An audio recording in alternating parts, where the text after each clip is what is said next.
Afterpay is one of the most used buy now, pay later apps. In this video, we'll see how to use it online and in store. So, let's get started. If this is your first time, you'll need to create an Afterpay account. The initial process is simple. Just provide your phone and email. Depending on your region, it might ask for additional information. I'll log in to my account. This is the main screen. Before we explore, click the My Afterpay icon and then your profile icon. Then go into the payment settings. Here we need to add a payment method from which Afterpay will charge us for the purchases. We may also set a preferred day to pay for purchases. Afterpay will charge you on that day. Alright, if all is good so far, we'll see how to use Afterpay online. To use it online, we don't need the app. An Afterpay account should be enough. However, for the sake of this video, let's use the app. I will go to the store that supports Afterpay in the app. On this interface, Afterpay is working as a browser and showing the website as it is. On the store, we'll shop and add items to the cart. Once you're done shopping, go to your cart and then click checkout. Afterpay can automatically fill in your details, but I will fill them myself. Also, some stores let you log into accounts to save the order history. I have a JB Hi-Fi account, so I'll log in. The next are the shipment details. Fill in the required info and go to the payment screen. The process is almost the same for each website.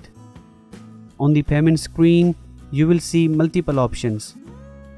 We need to select Afterpay. You can click here to see your available limit, and once all done, click the Pay button.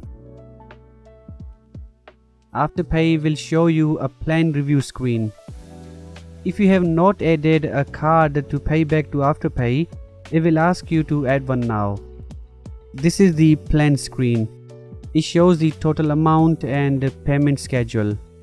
Also, as our preferred payment day is Tuesday, Afterpay will charge us the first payment on Tuesday. So in other words, we won't pay anything today. Lastly is the card from which Afterpay will charge us. If you're happy with everything, click the confirm button. The order should go through. You will see the order completion message. We can return to the store website to see the confirmation. The bottom bar also says completed, which means you have made an order with this website just now. All done. Now wait for your order to arrive. In-store is slightly different. We need to add the Afterpay card to our wallet app first. Go to the Afterpay card tab. You will see the Get Card option. The free Afterpay plan should work in-store in major stores. On this screen, tap the Add to Wallet option. If you have an iPhone, it should say Add to Apple Wallet. Afterpay will send you a PIN on your phone or email to activate the card. Once that's done, the wallet app will show its terms and conditions, and we must agree to those conditions. Card is now added to the wallet. Now let's use it in store. When you have done some browsing and are ready to pay, click the Pay in Store option in the same Afterpay card tab. It will show a screen to calculate your repayments. Put in the total amount to see your schedule. You can also change the card before paying.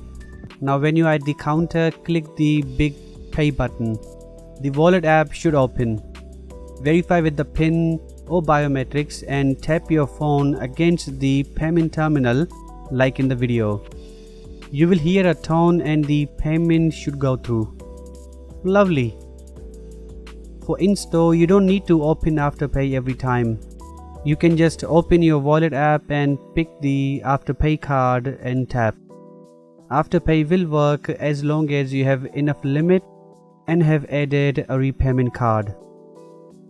After paying for stuff, you can check the payment in the app by clicking the Orders button. You will be able to see your total owing and each transaction. We can also make a payment before the due date. I don't know if you will use it, but the option is provided. On this screen, click an order. Then hit the Make a Payment button. Here it lets you pay the next installment, the whole amount or a custom amount. Tap an option and go next. Choose your card to pay or add a new one from here. Finally, submit the payment. Done. There are other options such as increasing the limit or setting an spending cap, which can be explored in profile. For this video, this is the end. Thanks for watching and subscribe for more videos. Take care.